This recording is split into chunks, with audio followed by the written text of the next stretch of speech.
위대한 기도 시리즈 8번째 시간입니다. 오늘은 에스라의 기도를 통해서 하나님께서 우리에게 원하시는 진정한 회개에 대해서 알기를 원합니다. 오늘 본문은 에스라의 기도인데요. 오늘 기도의 내용을 보면 처음부터 끝까지 회개입니다. 하나님께 올려드리는 에스라의 심정이 담겨 있습니다. 그 심정은 아주 참담합니다. 그 이유는 이스라엘이 또다시 하나님 앞에 죄를 범했기 때문입니다. 이스라엘 백성들에게 뼛속까지 그들이 하나님 앞에 범죄했다라는 사건이 있습니다. 그것은 바로 북이스라엘과 남유다가 멸망당한 것입니다.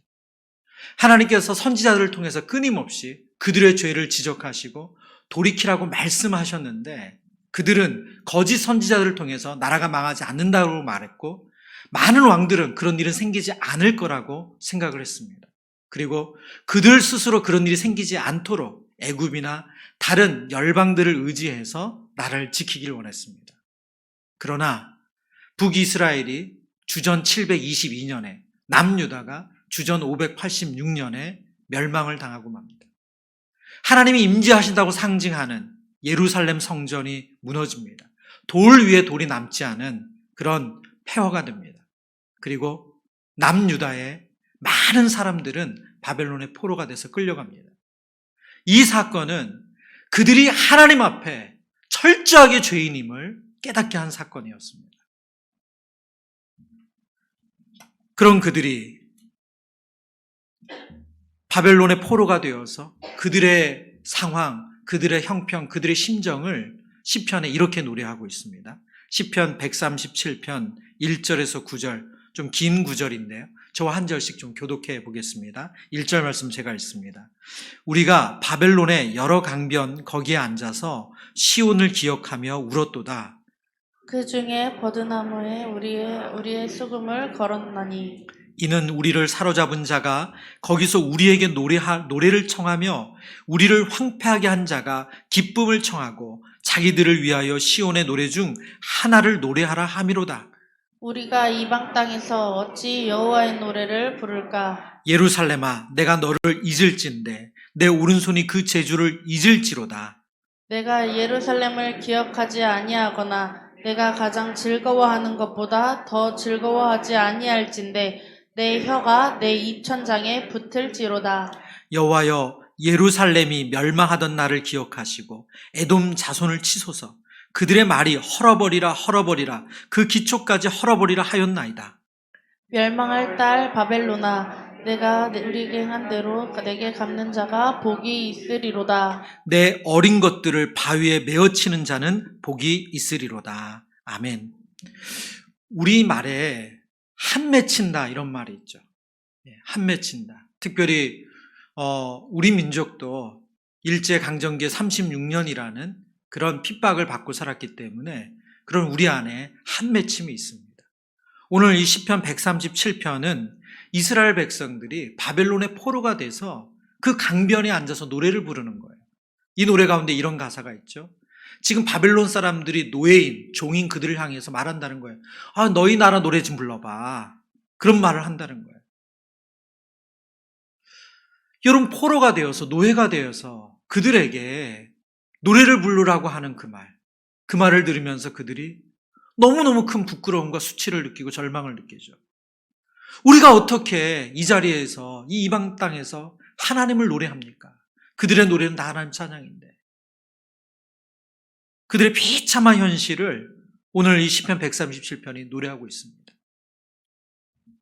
다 폐허가 된 예루살렘을 향하여 그리워하면서 그들의 힘으로 독립도 성전 재건도 아무것도 생각할 수 없었지만 그러나 하나님은 그들을 심판하실 때부터 그들의 회복을 약속해 주셨어요. 우리가 몇 주 전에 살핀 우리 예레미야서의 기도를 통해서 알 수 있는 것처럼 하나님께서 예레미야 선지자가 예루살렘이 멸망되는 그 상황 가운데서 그의 고향인 아나도 땅을 사라고 말씀하시면서 회복을 약속해 주셨습니다. 그리고 그 약속은 놀랍게 하나님의 때에 성취가 되어집니다. 에스라 1장 1절에서 4절 말씀입니다. 바사왕 고레스 원년에 여호와께서 예레미야의 입을 통하여 하신 말씀을 이루게 하시려고 바사왕 고레스의 마음을 감동시키매 그가 온 나라에 공포도 하고 조소도 내려 이르되 바사왕 고레스는 말하노니 하늘의 하나님 여호와께서 세상의 모든 나라를 내게 주셨고 나에게 명령하사 유다 예루살렘에 성전을 건축하라 하셨나니 3절 우리 같이 읽습니다. 이스라엘의 하나님은 참 신이시라. 너희 중에 그의 백성된 자는 다 유다 예루살렘으로 올라가서 이스라엘의 하나님 여호와의 성전을 건축하라. 그는 예루살렘에 계신 하나님이시라. 4절 제가 읽습니다. 그 남아있는 백성이 어느 곳에 머물러 살든지 그곳 사람들이 마땅히 은과 금과 그 밖의 물건과 짐승으로 도와주고 그 외에도 예루살렘에 세울 하나님의 성전을 위하여 예물을 기쁘게 드릴지니라 하였더라. 예레미야 선지자가 예언한 대로 하나님께서는 이 약속을 지키셨습니다. 그래서 바로 바벨론에 뒤이은 페르시아의 왕 고레스를 통해서 칙령을 내리죠. 유다 백성들은 그 땅에 다시 가서 성전을 건축하라. 그리고 그 땅에 사는 사람들은 유다 백성들이 성전을 건축할 수 있도록 도와주라고 칙령을 내립니다. 이 놀라운 일이 벌어집니다. 역사학자들은 이 강대국 바벨론이 어떻게 이렇게 갑자기 무너졌는가? 그들이 썼던 정책이 피지배 민족을 이주시키는 거였어요. 그들의 제국으로. 그러나 이것이 너무 큰 반발을 일으켜서 결국은 급속도로 무너졌다고 말합니다. 그래서 그 뒤를 이은 페르시아는 반대로 어떤 정책을 썼냐면 이주민들을, 그러니까 포로가 된 그 압제를 받는 사람들을 포용하는 정책을 썼습니다. 그들의 언어, 그들의 종교를 다 인정해주고 다시 그 땅으로 보내주는 거예요. 그러나 철저하게 세금을 걷어서 너희가 우리의 속국이다. 그것만 받게 했습니다. 고레스 왕은 하나님의 도구가 되어 이스라엘 백성들을 예루살렘으로 귀환시키고 성전을 건축할 수 있도록 재정을 후원합니다. 성전 건축 초기에 고레스 왕의 칙령과 그리고 이 주변 나라들의 후원으로 성전 건축이 좀 순조롭게 되는 듯 했어요. 그러나 다시 주변에 있는 많은 나라들이 이스라엘이 재건하는 걸 원하지 않기 때문에 이런저런 많은 음모를 꾸며서 결국은 이 성전 건축이 답보 상태에 되죠. 그리고 이 답보 상태에 빠져 있을 때 쓰여진 성경이 우리가 잘 아는 학개서입니다. 이 학개 선지자를 통해서 다시금 하나님께서 이스라엘 백성들에게 용기를 주시고 이 일을 하나님이 이루실 거라는 확신을 주셔서 성전 건축을 마칩니다. 에스라 6장 14절 15절 말씀, 유다 사람의 장로들이 선지자 학개와 id도의 손자 스가라의 권면을 따랐으므로 성전 건축하는 일이 형통한지라. 이스라엘 하나님의 명령과 바사왕 고레스와 다리오와 아닥사스다의 조서를 따라 성전을 건축하며 일을 끝내되 다리오 왕 제6년 아달월 3일에 성전 일을 끝내니라. 정말 오랜 기간을 걸쳐서 이 성전 건축이 마무리가 됐습니다. 잃어버린 나라를 되찾고 무너졌던 성전이 재건되었습니다. 그들에게 얼마나 큰 기쁨이 있었겠어요? 이방 나라의 포로가 돼서 예루살렘 성전이 무너진 이유, 그들은 그것이 하나님 앞에 범죄했기 때문이라는 것을 너무나도 잘 알고 있습니다. 하나님의 말씀을 어겨서 하나님의 말씀부터 멀어졌기 때문에 그들이 이런 치욕을 당했다. 어떻게 보면 꼭 그들의 DNA에 남아있을 것 같은 그런 큰 흔적을 그들이 갖고 있습니다. 성전이 건축되고 나서 60년이 흐른 후에 아닥사스다 왕이 두 번째로 포로 귀환 명령을 내립니다. 1차 포로 귀환은 수룹바벨을 통해서 이스라엘 백성들을 인도했고요. 두 번째 포로 귀환은 오늘 본문의 주인공인 에스라를 통해서 유다 백성들이 예루살렘에 오게 됩니다.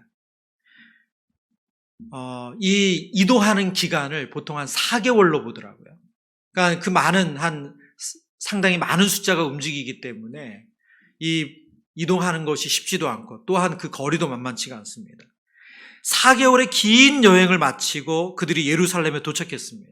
그런데 첫 번째 포로 귀환을 했던 수룹바벨의 포로 귀환했던 사람들과 그리고 이제 이 2차로 포로 귀환한 이 백성들의 이 기간을 차이를 보면 약 80년이에요. 첫 번째 이 고레스 왕의 칙령을 받고 온 사람들과 그 다음에 에스라가 다시 데려온 사람들의 기간이 한 80년도 차이가 납니다. 2차로 에스라와 그 백성들이 예루살렘에 도착한 후에 오늘 그리고 나서 이 본문이 쓰여졌거든요. 근데 그들이 얼마나 기뻤겠어요. 예루살렘에 도착해서. 정말 꿈에도 그리던 예루살렘이잖아요. 그리고 그들이 그토록 사모했던 하나님의 임재가 있는 예루살렘 성전을 보는 거잖아요. 얼마나 기쁘고 행복할 것은 너무나 당연하죠. 근데 오늘 이 에스라 9장의 기도는 전혀 다른 상황이에요. 왜냐 하니까 그들이 와서 예루살렘을 봤는데, 에스라가 와서 예루살렘을 봤는데 그들이 생각했던 거룩한 땅이 아니에요. 그들이 생각했던 거룩한 예루살렘이 아니에요. 80년이란 긴 기간 동안 예루살렘에 머물렀던, 먼저 귀환했던 이스라엘 백성들이 하나님의 율법을 또다시 어기고 이방 사람들과 결혼을 해서 자녀를 낳고 살고 있는 거예요. 이것이 에스라의 마음을 무너지게 했습니다. 오늘 그래서 9장 우리가 읽진 않았지만 1절, 2절에 이렇게 배경을 설명합니다. 2일 후에 방백들이 내게 나와 이르되 이스라엘 백성과 제사장들과 레위 사람들이 이 땅 백성들에게서 떠나지 아니하고 가나안 사람들과 헷 사람들과 브리스 사람들과 여부수 사람들과 암몬 사람들과 모압 사람들과 애굽 사람들과 아모리 사람들의 가증한 일을 행하여 2절 그들의 딸을 맞이하여 아내와 며느리로 삼아 거룩한 자손이 그 지방 사람들과 서로 섞이게 하는데 방백들과 고관들이 이 죄에 더욱 으뜸이 되었다 하는지라. 여러분, 에스라가 정말 마음이 무너졌어요. 그토록 꿈꾸던 정말 하나님께서 이루신다는 그 약속의 성취를 믿고 예루살렘에 도착했는데 하나님의 성전이 건축된 그 기쁨 그리고 그 감격을 가지고 그곳에서 이제 살 거라고 생각하고 왔는데 그 땅이 더럽혀져 있는 거예요. 그 땅이 하나님의 말씀을 다시 어기고 가증한 일로 가득 차 있어요. 오늘 본문의 2절에 보면 방백들과 고관들이 그 죄에 더욱 으뜸이었다고 말합니다. 믿었던 그 사람들, 그들이 더 앞장서서 이 가증한 일을 행했다고 말합니다. 하나님께서 분명히 그 땅의 사람들과 통혼하지 말고 그들의 거룩함을 지키라고 명령하셨는데 그들은 또다시 하나님의 말씀을 어기고 자신들이 원하는 대로 살고 있었습니다. 에스라가 절망할 수밖에 없죠. 그래서 오늘 본문의 에스라의 기도는 이제 뒤에서도 살피겠지만 다른 내용이 없어요. 다 하나님 앞에 하나님 제가 죄인입니다. 하나님 제가 죄인입니다. 하나님 제가 죄인입니다. 어떤 강구도 없어요. 하나님 이렇게 했어요. 저렇게 했어요. 기도에 강구가 하나도 없어요. 그냥 하나님 저는 죄인입니다. 이 기도밖에 없어요.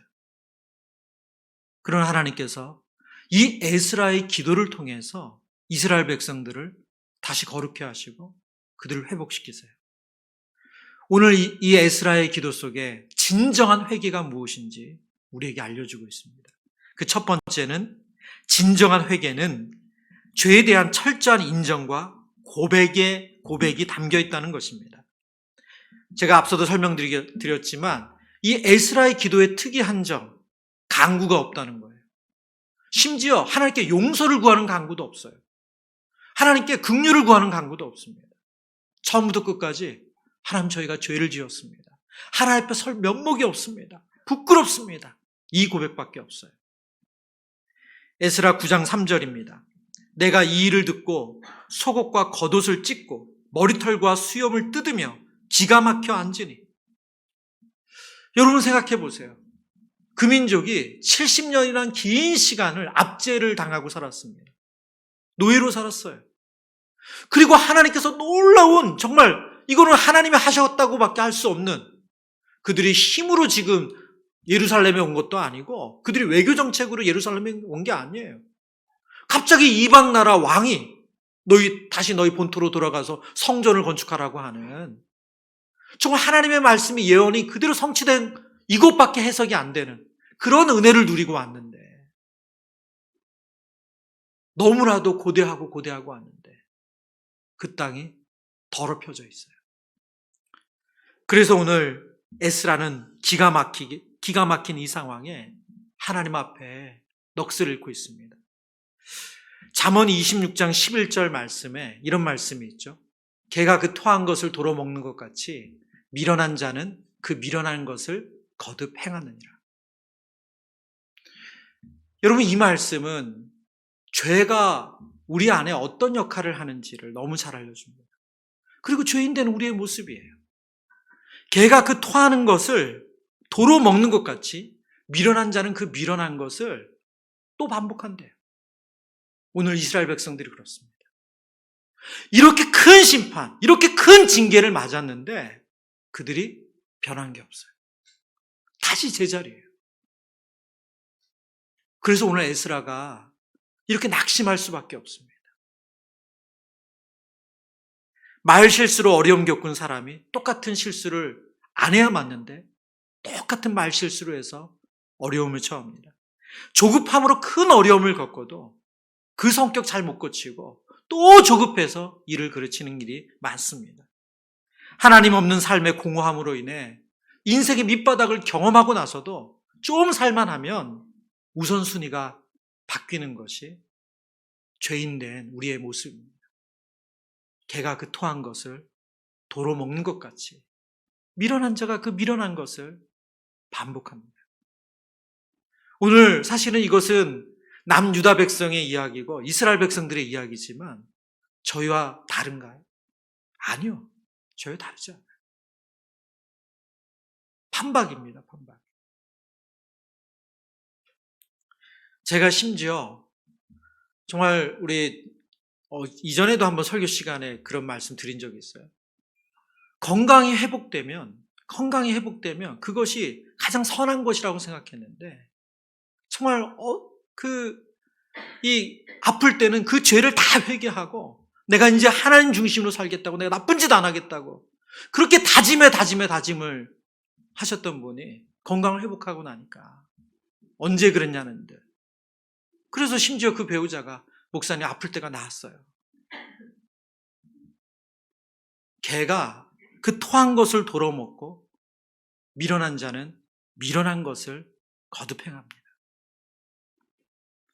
6절 말씀입니다.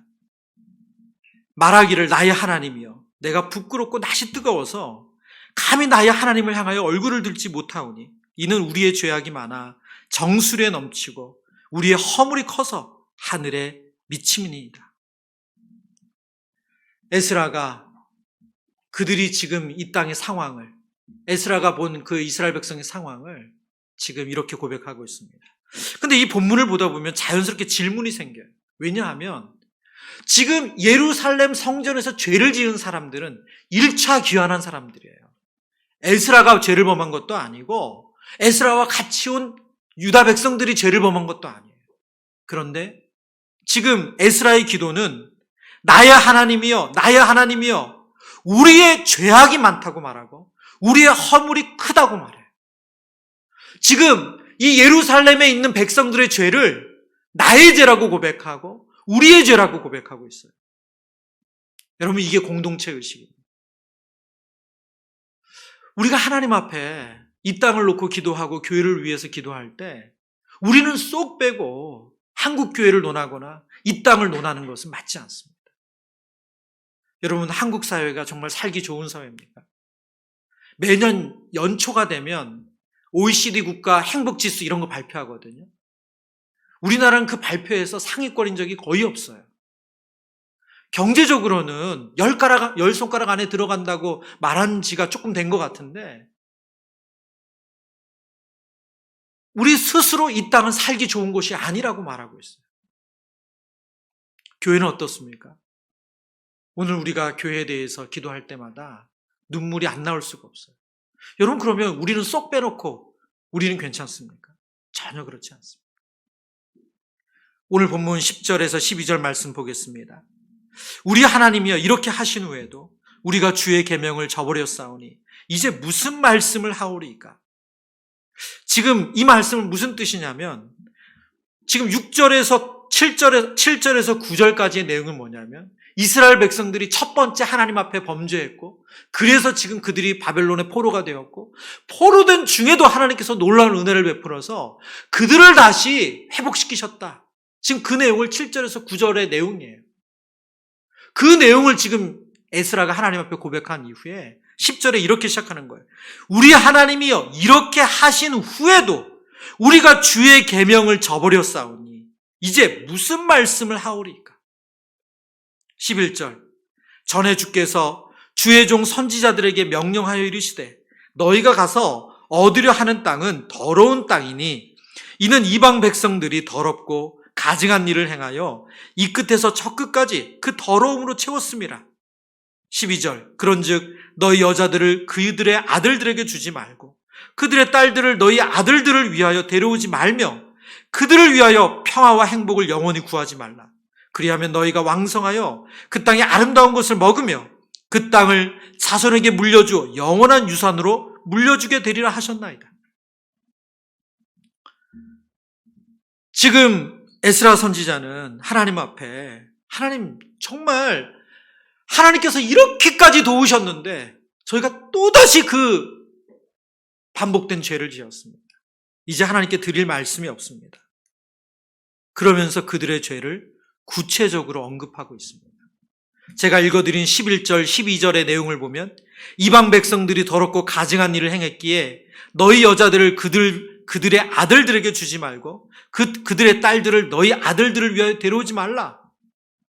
아주 구체적으로 이스라엘 백성이 어떠한 죄를 지었는지 에스라 선지자는 하나님 앞에 인정하고 그 죄를 고백합니다. 여러분, 진정한 회개는 구체적인 죄를 하나님 앞에 고백하고 인정하는 것입니다. 눈물이 우리의 회개의 진정성을 말하지 않습니다. 회개는 하나님 앞에 죄의 고백이 있어요. 죄의 인정이 있습니다. 우리가 자녀들을 훈계할 때, 특히 자녀들 어릴 때 아마 기억하실 거예요. 아이들 손들어 이렇게 막 혼내시고 나서 내릴 때쯤에 뭐라고 말해요? 너가 뭐 잘못한 줄 알아? 꼭 이렇게 물으시잖아요. 너 뭐가 잘못한 줄 알아? 그럼 아이들이 얘기를 하죠. 이러이러한 잘못을 했다고 하죠. 그런데 진짜 자기 잘못을 알고 얘기하는 경우도 있지만 대부분 팔 아파서 그러는 거예요. 더 혼나기 싫어서. 예. 그래서 그냥 잘못했다고 말하는 거죠. 이거 빨리 끝내고 싶으니까. 진정한 회개라기보다 이 순간을 모면하고 싶어서, 이 힘든 거 지나가고 싶어서. 하나님 앞에 진정한 회개는 오늘 에스라가 하나님 앞에 기도하는 것처럼 그들이 어떠한 죄를 지었는지를 인정하는 거예요.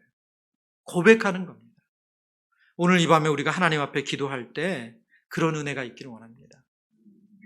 우리가 하나님과의 관계를 놓고 기도한다고 했을 때 죄는 하나님과의 관계의 가장 큰 걸림돌입니다.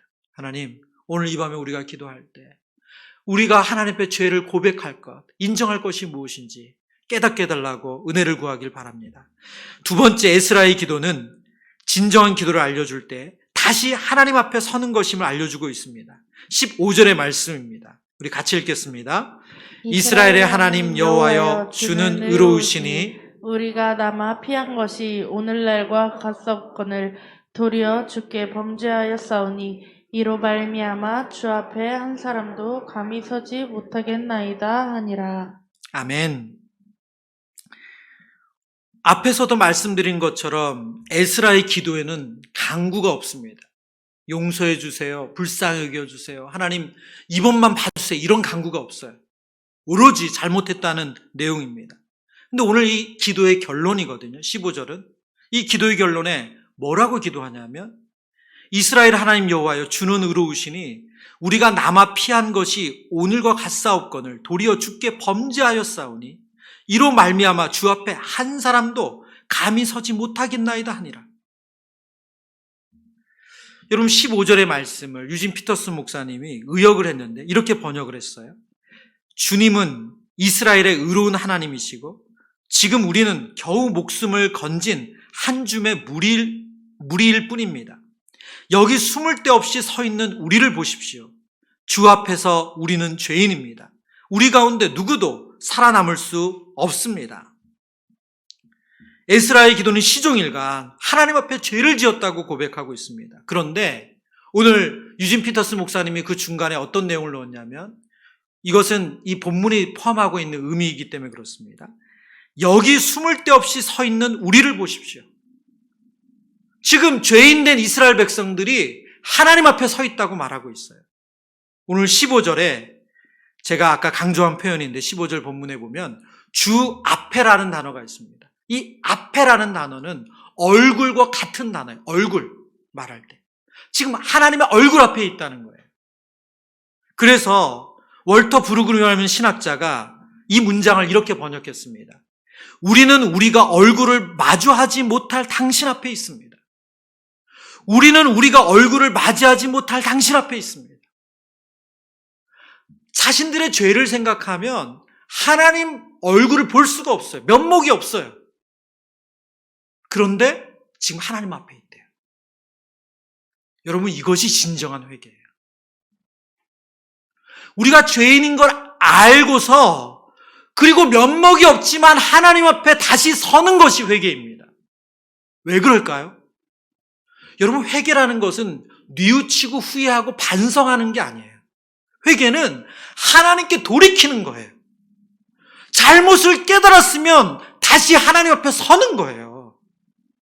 그게 회개예요. 지금 에스라가 하나님 앞에 그걸 하고 있습니다. 하나님 정말 면목이 없습니다. 부끄럽습니다. 낯을 들 수가 없습니다.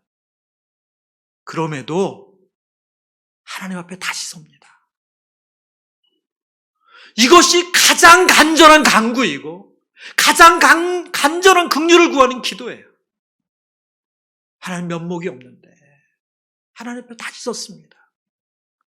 이게 진정한 회개입니다. 여러분, 누군가에게 잘못을 했다고 한다면 그 사람이 뉘우쳤어요. 그런데 그것을 그 상대방에게 앞에 서서 얘기하지 않으면 그게 어떻게 회개예요?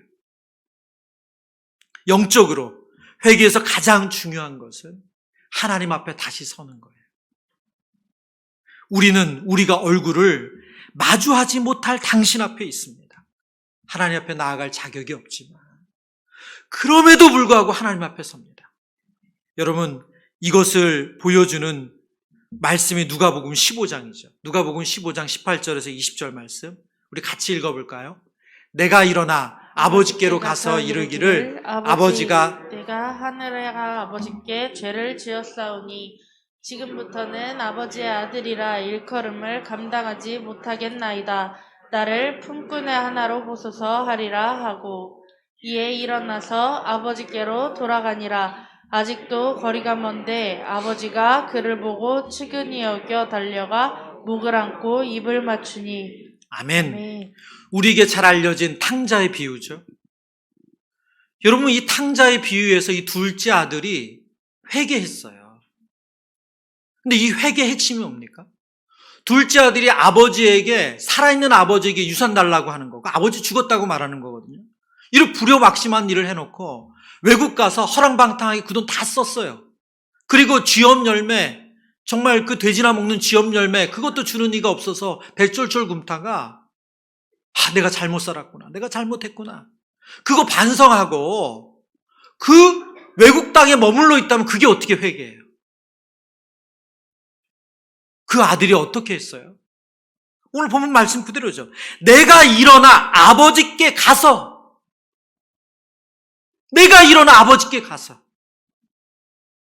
이 둘째 아들이 허랑방탕하게 살았던 이 둘째 아들이 아버지께 갑니다. 그러니 어떤 일이 벌어져요? 오늘 제가 강조한 표현이죠. 20절에 이에 일어나서 아버지께로 돌아가니라. 이 아들이 아버지께 돌아가죠. 이것이 진정한 회개예요. 그럼 아버지는 어떻게 하세요? 그를 얼싸안고 안아주세요. 오늘 에스라의 기도는 바로 하나님 앞에 이런 기도예요. 하나님, 면목이 없는데 하나님 앞에 나설 정말 낯짝이 없는데 하나님 앞에 갑니다. 그리고 하나님께서 그들의 회개를 받으시는 거예요. 여러분, 예배가 무엇입니까? 예배는 바로 이거예요. 월터 브루그만 신학자가 말한 것처럼 우리는 우리가 얼굴을 맞이하지 못할 당신 앞에 있습니다. 우리가 매주 주일날 하나님 앞에 나와서 예배 드릴 때 정말 자격이 없어요. 한 주간의 우리의 삶을 보면, 내 생각을 보고 내 우선순위를 보면, 내 감정을 보면 부끄러워요. 그런데 하나님 앞에 나와서 예배하는 것이 회개예요. 하나님 그 예배를 받으세요. 우리가 어떠하든지. 그래서 이런 말은 어울리지 않습니다. 맞지가 않아요. 저는 하나님 앞에 잘못한 게 많아서 예배에 못 나가요. 여러분, 이거는 맞지 않는 말이라는 거예요. 그건 정말 잘못한 걸 모르는 거예요. 진정한 회개는 면목이 없지만 다시 하나님 앞에 서는 거예요. 세 번째, 진정한 회개는 구체적인 순종으로 나아갑니다. 오늘 앞선 두 가지가 있었죠. 진정한 회개는 죄에 대한 구체적인 인정과 고백, 그리고 다시 하나님 앞에 서는 행위가 있었어요. 그리고 마지막이 뭐냐? 바로 그 죄에 대해서 다시는 하지 않겠다는 의지를 보여주는 거예요. 바로잡는 거죠. 눈물이 회개의 진심을 말하는 것이 아니라 회개의 진심은 의지입니다. 에스라 10장 10절에서 12절 말씀, 제사장 에스라가 일어나 그들에게 이르되 너희가 범죄하여 이방 여자를 아내로 삼아 이스라엘의 죄를 더하게 하였으니 이제 너희 조상들의 하나님 앞에 죄를 자복하고 그의 뜻대로 행하여 그 지방 사람들과 이방 여인을 끊어버리라 하니 모든 회중이 큰 소리로 대답하여 이르되 당신의 말씀대로 우리가 마땅히 행할 것이니이다. 에스라가 하나님 앞에 울며 기도하는 것을 그친 게 아니에요. 어쩌죠 하고 하나님 앞에 울며 기도가 그친 것이 아니라 그의 회개의 기도는 이스라엘 백성들에게 구체적으로 요구합니다. 이제 지금 너희가 너희들의 이방 가족들을 끊어내라. 여러분, 이것은 재산을 잃어버리거나 다른 소유를 정리하는 거와 다른 일이에요. 어떻게 가족을 버릴 수가 있어요? 그것이 나와 혈통적으로 다르다고 버릴 수가 있어요? 이거는 지금 시대나 그때나 정말 너무너무 어려운 일이에요. 그래서 이것을 문자적으로 오늘날 우리에게 적용할 수 있는 본문은 아닙니다. 그러나 하나님께서 이스라엘 백성들을 거룩한 나라, 거룩한 백성 삼기 위해서 그 시대에 그들을 요구하셨기 때문에 오늘 그들이 이렇게 한 거예요. 그러나 이스라엘 백성들이 오늘 에스라의 이 강력한 요청을 듣고 그들의 죄를 회개하고 끊어버리겠다고 약속을 해요. 그리고 에스라 10장의 말씀은 그 약속을 어떻게 이행했는지를 그 뒤가 다 보여주고 있습니다. 10장 16절에서 17절 말씀 우리 같이 읽습니다. 사로잡혔던 자들의 자손이 그대로 한지라 제사장 에스라가 그 종족을 따라 각각 지명된 족장들 몇 사람을 선임하고 10달 초하루에 그 일을 조사하여 첫째 달 초하루에 이르러 이방 여인을 아내로 맞이한 자의 일을 조사하기를 마치니라. 에스라의 요청에 그대로 하겠다고 약속을 어떻게 지켰냐? 그들이 바로 전수조사에 들어갑니다. 실제로 이스라엘 백성들 안에 이렇게 통원한 사람들이 얼마나 되는지 호적을 정리하는 거죠. 호적을 정리해야지 그들을 끊어버릴 거 아니에요. 그리고 그 호적을 정리한 기간이 10째 달 초하루에 앉아서 시작했고 마치는 때가 첫째 달 초하루입니다. 만 3개월이 걸렸어요. 만 3개월 동안 예루살렘에 있는 모든 가족 구성원들을 조사해서 이방인과 통혼한 가족들을 다 정리를 한 거예요. 그리고 그들을 내보내는 일을 했습니다. 진정한 회개는 하나님 앞에 구체적인 순종의 행위로 드러나는 거예요. 오늘 성경은 우리에게 바로 그것을 보여주고 있습니다. 성경에 기록된 기록을 이 뒤에 나오는 10장 후반부에 나오는 기록을 보면 110쌍이에요. 110쌍. 물론 이것은 이스라엘 전체 인구에 비해서 적은 인원이라고 생각할 수 있어요. 그러나 하나님께서 그 거룩을 생각하시면서 그것이 누르게 되어서 이스라엘 백성 전체의 죄가 되기 때문에 그것을 끊어버리게 하셨어요. 진정한 회개는 순종이 뒤따릅니다. 잘못은 뉘우쳤는데 그 죄된 행동을 방치한다는 것, 그거는 맞지 않습니다. 그래서 예수님께서 우리에게 이렇게 요청하시죠. 마태복음 3장 8절입니다. 그러므로 회개에 합당한 열매를 맺고. 그러므로 회개에 합당한 열매를 맺고.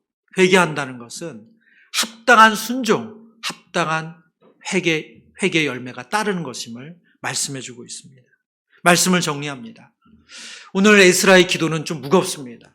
왜냐하면 바로 죄의 고백으로부터 시작해서 죄의 고백으로 끝나기 때문에 그래요. 그러나 여러분, 이것이 우리에게 소망이 되는 것은 바로 이 에스라의 회개의 기도가 이스라엘 전체의 회개 운동을 만들었고 그것이 이스라엘 백성을 살렸다는 거예요. 여러분, 저와 여러분의 진정한 회개가 우리 가정을 살립니다. 저와 여러분의 진정한 회개가 교회를 살립니다. 저와 여러분의 진정한 회개가 이 나라 이 민족을 살리는 하나님의 통로인 줄 믿습니다. 진정한 회개는 무엇입니까? 죄에 대한 철저한 인정과 고백이에요. 그리고 진정한 회개는 다시 하나님 앞에 서는 겁니다. 면목이 없고 자격이 없지만 다시 그 죄를 회개하며 하나님 앞에 서는 거예요. 그리고 진정한 회개는 구체적인 순종으로 하나님께 나아가는 겁니다. 오늘 이 밤에 하나님께서 우리의 죄를 깨닫게 해주시고 그리고 그 죄에 대해서 진정한 회개를 드리는 저와 여러분 되시기를 축원합니다. 우리 함께 찬양하며 기도하겠습니다.